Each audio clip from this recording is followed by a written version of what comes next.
اور بخل سے بچے۔ ارشادات نبوی صلی اللہ علیہ وآلہ وسلم، حضور اکرم صلی اللہ علیہ وآلہ وسلم کا ارشاد ہے کہ سخاوت بہشت کا ایک درخت ہے جس کی شاخیں دنیا میں لٹک رہی ہیں۔ جو کوئی مرد سخی ہے وہ ان ڈالیوں میں سے ایک ڈالی کو پکڑے گا اور اس کے ذریعہ بہشت میں پہنچ جائے گا۔ اور بخل دوزخ کا ایک درخت ہے جس کی شاخیں دنیا میں لٹک رہی ہیں۔ جو مرد بخیل ہوگا وہ اس کی ایک شاخ پکڑے گا اور وہ اس کو دوزخ میں پہنچا دے گی۔ حضور اکرم صلی اللہ علیہ وآلہ وسلم نے یہ بھی ارشاد فرمایا ہے، دو خلق ایسے ہیں جن کو اللہ تعالیٰ دوست رکھتا ہے، ایک سخاوت اور دوسری نیک خوئی، اور دو خلق ایسے ہیں جن کو وہ ناپسند فرماتا ہے، ایک بخل، دوسری بدخوئی۔ حضور اکرم صلی اللہ علیہ وآلہ وسلم نے یہ بھی ارشاد فرمایا ہے کہ سخی کی تقصیر معاف کر دو کہ جب وہ تنگ دست ہوتا ہے تو حق تعالیٰ اس کی دستگیری فرماتا ہے۔ نقل ہے کہ ایک بار ایک غزوہ میں سرور کونین صلی اللہ علیہ وآلہ وسلم نے سوائے ایک اسیر کے سب کو قتل کرا دیا۔ حضرت علی رضی اللہ تعالیٰ عنہ نے دریافت کیا کہ اس شخص کو قتل کیوں نہیں کرایا گیا، جبکہ دین ایک، گناہ ایک اور خدا ایک ہے۔ حضرت صلی اللہ علیہ وآلہ وسلم نے ارشاد فرمایا کہ جبرائیل امین علیہ السلام نازل ہوئے اور انہوں نے مجھ سے کہا کہ اس شخص کو قتل نہ کرو کیونکہ یہ سخی ہے۔ حضور اکرم صلی اللہ علیہ وآلہ وسلم نے ارشاد فرمایا ہے کہ سخی کا کھانا دوا کا حکم رکھتا ہے اور بخیل کا کھانا مرض ہے۔ حضور اکرم صلی اللہ علیہ وآلہ وسلم نے یہ بھی ارشاد فرمایا ہے کہ سخی اللہ کے نزدیک ہے، اسی طرح وہ بہشت سے اور دوسرے لوگوں سے نزدیک ہے اور دوزخ سے دور ہے، اور مرد بخیل خدا سے، بہشت سے اور لوگوں سے دور ہے لیکن دوزخ سے نزدیک ہے۔ اللہ تعالیٰ سخی جاہل کو بخیل عابد سے زیادہ دوست رکھتا ہے، اور تمام بیماریوں میں بخل بڑی بیماری ہے۔ ایک حدیث میں آیا ہے کہ میری امت کے ابدال نماز روزے کے باعث بہشت میں نہیں جائیں گے، بلکہ سخاوت، پاکیزگی قلب اور اس نصیحت و شفقت کے باعث بہشت میں جائیں گے جو ان کو خلق خدا سے تھی۔ ایک اور حدیث شریف میں آتا ہے کہ اللہ تعالیٰ نے موسیٰ علیہ السلام پر وحی نازل فرمائی کہ سامری کو مت مارو کیونکہ وہ سخی ہے۔ صحابہ کرام رضی اللہ عنہم کے اقوال۔ حضرت علی رضی اللہ تعالیٰ عنہ کا ارشاد ہے، جب دنیا تمہارے سامنے یعنی پاس آئے تو خرچ کرو کیونکہ وہ تم کو ہی پہنچے گی، اور جب وہ تم سے منہ موڑے تب بھی خرچ کرو کہ آخرکار وہ رہنے والی نہیں ہے۔ کسی شخص نے حضرت حسین ابن علی رضی اللہ تعالیٰ عنہما کو اپنی کیفیت اور حالت لکھ کر پیش کی۔ آپ نے وہ خط لیا اور جواب دیا کہ میں نے تمہاری حاجت پوری کر دی۔ لوگوں نے کہا کہ آپ نے اس شخص کے مکتوب کو تو پڑھا نہیں۔ آپ نے جواب دیا کہ مجھے یہ ڈر پیدا ہوا کہ اس کو ذلت کے ساتھ اگر میں اپنے سامنے کھڑا رکھوں گا تو حق تعالیٰ اس باب میں مجھ سے پرسش فرمائے گا۔ جناب محمد بن المنقدر نے ام درا سے، جو حضرت عائشہ رضی اللہ عنہا کی خادمہ تھی، یہ روایت کی ہے کہ ایک بار حضرت ابن زبیر رضی اللہ عنہ نے 2 تھیلیاں یعنی بدرہ چاندی اور 1,80,000 درہم ام المومنین حضرت عائشہ صدیقہ رضی اللہ تعالی عنہا کی خدمت میں بھیجے۔ آپ نے وہ تمام مال ایک سینی یعنی طبق میں رکھ کر تقسیم کر دیا۔ شام کے وقت آپ نے مجھ سے کھانا مانگا تاکہ روزہ افطار کریں۔ میں روٹی اور روغن زیتون آپ کے پاس لے گئی کہ اس کے سوا اس وقت کھانے کے لیے کچھ اور موجود نہ تھا، گوشت بھی نہ تھا۔ میں نے عرض کیا کہ اتنی رقم آپ کے پاس آئی تھی اور آپ نے وہ تمام رقم خرچ کر دی، آپ نے 1 درہم کا گوشت ہی ہمارے لیے منگا لیا ہوتا۔ ام المومنین رضی اللہ عنہا نے فرمایا، اگر تم یاد دلاتی تو میں ضرور منگا لیتی۔ جب حضرت امیر معاویہ رضی اللہ تعالی عنہ مدینہ منورہ میں آئے تو حضرت حسین رضی اللہ تعالی عنہ نے حضرت حسن رضی اللہ تعالی عنہ سے کہا کہ ان کے سلام کو نہ جائے۔ حضرت حسن رضی اللہ تعالی عنہ نے فرمایا، ہم مکروز ہیں۔ چنانچہ جب امیر معاویہ رضی اللہ عنہ مدینہ منورہ سے واپس ہونے لگے تو حضرت حسن رضی اللہ عنہ ان کے پاس پہنچے اور اپنے مکروز ہونے کا حال ان سے بیان کیا۔ امیر رضی اللہ عنہ کے پیچھے ایک اونٹ آ رہا تھا جس پر بیت المال کا روپیہ بار کیا ہوا تھا۔ امیر معاویہ رضی اللہ عنہ نے دریافت کیا کہ اس اونٹ پر کیا ہے؟ عمال نے کہا روپیہ ہے، 80,000 دینار ہیں۔ امیر معاویہ رضی اللہ تعالی عنہ نے کہا کہ یہ تمام روپیہ حضرت حسن رضی اللہ تعالی عنہ کو دے دو تاکہ وہ اپنا قرض ادا کر دیں۔ حکایت: شیخ ابو الحسن مدائنی کہتے ہیں حضرات حسین و حسن اور عبداللہ بن جعفر رضی اللہ عنہم تینوں حج کے لیے جا رہے تھے۔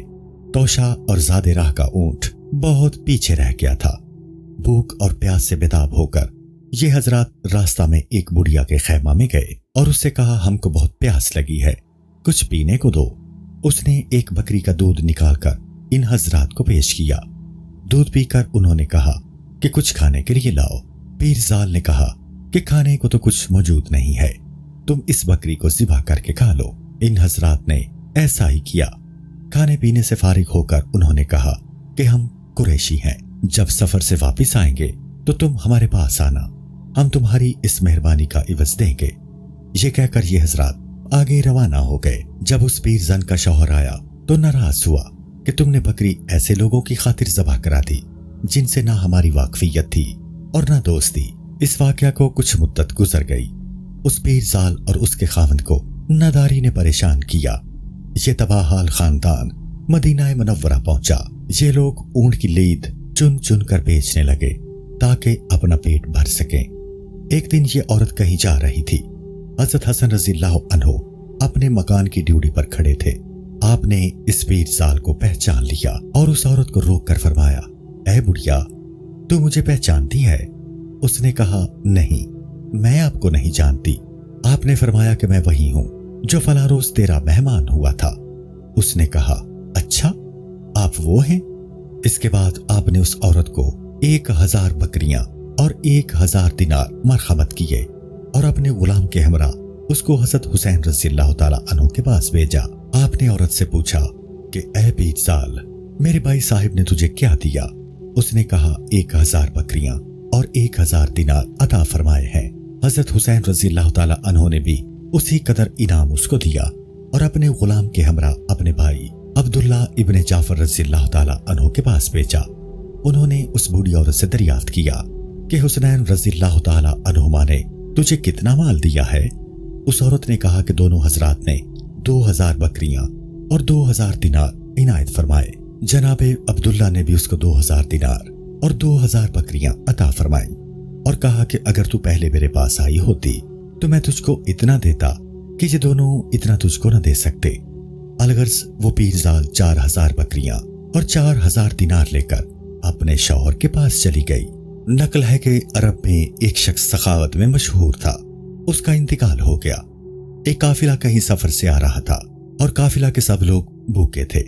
قافلہ والے اس مرد سخی کی قبر کے پاس اترے اور پڑاؤ ڈال دیا اور سب لوگ اسی طرح بھوکے سو گئے۔ ان قافلہ والوں میں سے ایک شخص کے پاس اونٹ موجود تھا۔ اس اونٹ والے نے اس متوفی کو خواب میں دیکھا کہ وہ اس اونٹ والے سے کہہ رہا ہے کہ اپنا یہ اونٹ میرے اعلیٰ اونٹ کے بدلے میں بیچ ڈال۔ اس نے کہا، اچھا، اور خواب ہی میں اس کاروانی نے اپنا اونٹ اس متوفی کے ہاتھ بدلہ میں بیچ دیا۔ جب وہ شخص خواب سے بیدار ہوا تو اس نے اپنے اونٹ کو ذبح کر ڈالا۔ دوسرے لوگ بھی جاگ گئے، دیکھا کہ اونٹ ذبح کیا ہوا پڑا ہے۔ سب لوگوں نے اس کو پکا کر کھایا۔ کھانا کھا کر جب یہ قافلہ روانہ ہوا تو راستہ میں ایک شخص اس قافلہ سے ملا اور اس قافلہ کے ایک شخص نے اس شخص کا نام لے کر پکارا جس نے خواب میں اونٹ بیچا تھا۔ قافلہ والا نے اس شخص سے کہا، کیا تم نے فلاں شخص سے اپنے اونٹ کے عوض ایک اچھا اونٹ خریدا ہے؟ اس شخص نے کہا، ہاں، خریدا تو ہے، لیکن یہ خریداری خواب میں ہوئی ہے۔ اور پھر اس نے اپنا خواب اس قافلہ والے کو سنایا۔ قافلہ والے نے کہا، تم نے خواب میں جو اونٹ خریدا ہے وہ یہی اونٹ ہے، اس کو تم لے لو، کیونکہ میں نے خواب میں دیکھا ہے کہ میرے باپ نے مجھ سے کہا ہے کہ اگر تم میرا بیٹا ہے تو میرے پاس اس اونٹ کو فلاں شخص کے حوالے کر دے۔ روایت شیخ ابو سعید خرقوشی رحمۃ اللہ تعالی علیہ سے روایت ہے کہ مصر میں ایک شخص فقیروں پر خرچ کرنے کے لیے کچھ جمع کرتا رہتا تھا۔ ایک شخص کے یہاں لڑکا پیدا ہوا۔ یہ شخص بالکل نادار تھا۔ یہ نادار شخص اس فقیر دوست شخص کے پاس آیا کہ اسے کچھ مل جائے۔ وہ اس باپ کے ساتھ ہو گیا اور ہر ایک سے سوال کیا، لیکن کچھ بھی نہ مل سکا۔ پھر وہ مجھے ایک قبر پر لے گیا اور کہا کہ حق تعالیٰ تم پر اپنی رحمت نازل کرے۔ تم فقیروں کے لیے تکلیف اٹھاتے تھے اور جو کچھ ان کو ضرورت ہوتی تھی وہ تم پوری کرتے تھے۔ آج کے دن اس شخص کے بچے کے لیے میں نے بہت کوشش کی کہ کہیں سے کچھ مل جائے، لیکن کچھ نہیں ملا۔ یہ کہہ کر وہ شخص اٹھا اور اس نے 1 دینار نکالا اور اس کے 2 حصے کیے۔ نصف دینار مجھے دیا اور کہا کہ میں تجھے یہ نصف دینار قرض دیتا ہوں تاکہ تیرا کچھ کام ہو جائے۔ جس شخص نے یہ نصف دینار دیا تھا اس کو محتسب کہتے تھے۔ شخص نادار کا کہنا ہے کہ میں نے وہ نصف دینار لے لیا اور بچہ کا کچھ کام نکالا۔ محتسب نے اس مرحوم کو جس کی قبر پر وہ گیا تھا خواب میں دیکھا اور محتسب سے اس مرد سخی نے کہا کہ تم نے میری قبر پر آ کر جو کچھ کہا میں نے وہ سنا، لیکن ہم مردوں کو جواب دینے کی اجازت نہیں ہے۔ اب تم میرے گھر جاؤ اور میرے بچوں سے کہو کہ گھر میں چولہے کے پاس کھو دیں، وہاں 500 دینار گڑے ہیں، وہ نکال کر اس شخص کو دے دو جس شخص کے یہاں بچہ پیدا ہوا ہے۔ محتسب بیدار ہو کر اس سخی کے گھر پہنچا اور خواب کی بات بتائی۔ چولہے کے پاس کھودا گیا تو 500 دینار نکلے۔ محتسب نے کہا کہ میری خواب کا کچھ اعتبار نہیں ہے، یہ روپیہ تمہاری ملک ہے، تم ہی اس کو رکھو۔ انہوں نے جواب دیا کہ وہ شخص جو مر چکا ہے وہ تو سخاوت کر رہا ہے، تو کیا ہم زندہ بخل سے کام لیں اور بخیلی کریں؟ تم اس روپے کو لے جاؤ اور اس شخص کو دے دو جس کے یہاں بچہ پیدا ہوا ہے۔ محتسب وہ نقدی لے کر اس کے پاس گیا جس کو نصف دینار قرض دیا تھا۔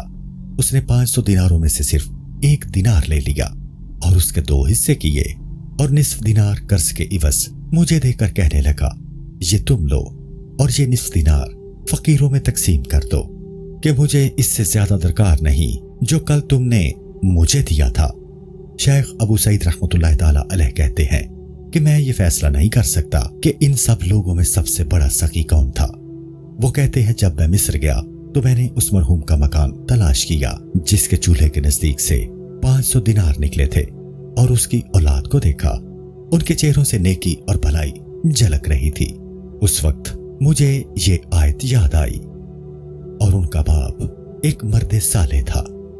اے عزیز، اگر سخاوت کی برکتیں موت کے بعد بھی ظاہر ہوں اور ان کو خواب کے طور پر بھی بیان کیا جائے تو تعجب کی بات نہیں ہے۔ حضرت ابراہیم خلیل اللہ علیہ السلام بڑے مہمان نواز تھے، آج تک ان کے مزار مبارک کے قرب میں یہ برکتیں جاری و ساری ہیں۔ ربی بن سلمان کہتے ہیں کہ جب امام شافعی رحمۃ اللہ تعالی علیہ مکہ معظمہ میں پہنچے تو 10,000 دینار ان کے ساتھ تھے۔ وہاں پہنچ کر مکہ کے باہر آپ نے پڑاؤ کیا اور وہ تمام دینار انہوں نے ایک چادر پر ڈال دیے۔ جو کوئی ان کے سلام کو آتا ایک مٹھی بھر کر دینار اس کو دیتے۔ ظہر کی نماز تک وہ تمام دینار تقسیم کر دیے اور اپنے پاس کچھ بھی باقی نہ رکھا۔ ایک بار کسی شخص نے ان کے سوار ہوتے ہی ان کی رکاب کو پکڑ لیا۔ آپ نے ربی کو حکم دیا کہ 400 دینار اس شخص کو دے دو اور زیادہ نہ دینے پر معذرت کرو۔ ایک دن امیر المومنین حضرت علی رضی اللہ تعالی عنہ رونے لگے۔ لوگوں نے دریافت کیا کہ آپ کیوں رو رہے ہیں؟ آپ نے فرمایا اس لیے رو رہا ہوں کہ 7 دن سے کوئی مہمان میرے گھر نہیں آیا ہے۔ حکایت: ایک شخص کسی دوست کے پاس گیا اور کہا کہ مجھ پر 100 درہم قرض ہے۔ اس دوست نے اس کا قرض ادا کر دیا۔ وہ دوست رخصت ہو گیا تو یہ شخص رونے لگا۔ اس کی بیوی نے کہا کہ روتے کیوں ہو؟ یہ روپیہ دے کر رونا تھا تو روپیہ دینا ہی کیا ضرور تھا؟ اس نے جواب دیا کہ روپیہ دینے کی وجہ سے نہیں رو رہا ہوں، بلکہ اس وجہ سے رو رہا ہوں کہ میں اپنے دوست کے حال سے اس قدر غافل رہا کہ اس کو مجھ سے سوال کرنے کی ضرورت پیش آئی۔ بخل کی مذمت۔ اللہ تعالیٰ کا ارشاد ہے، اور جو اپنے نفس کے لالچ سے بچایا گیا تو وہی کامیاب رہا۔ ایک اور جگہ ارشاد فرمایا گیا ہے، اور جو بخل کرتے ہیں اس چیز میں جو اللہ نے انہیں اپنے فضل سے دی ہے، ہرگز اسے اپنے لیے اچھا نہ سمجھیں بلکہ وہ ان کے لیے برا ہے۔ عنقریب وہ جس میں بخل کیا تھا قیامت کے دن ان کے گلے کا طوق ہوگا۔ ارشاد نبوی صلی اللہ علیہ وآلہ وسلم۔ حضور اکرم صلی اللہ علیہ وآلہ وسلم نے ارشاد فرمایا ہے کہ بخل سے بچو، کیونکہ تم سے پہلے کے لوگ بخل ہی سے ہلاک ہوئے، اور بخل ہی نے ان کو اس بات پر آمادہ کیا کہ وہ لوگوں کو قتل کریں اور حرام کو حلال سمجھیں۔ حضور اکرم صلی اللہ علیہ وآلہ وسلم نے مزید فرمایا 3 چیزیں ہلاک کرنے والی ہیں۔ ایک وہ بخل جس کا تو فرما بردار ہے اور اس کی تو مخالفت نہ کرے، دوسری خواہش باطل جس کی تو پیروی کرے،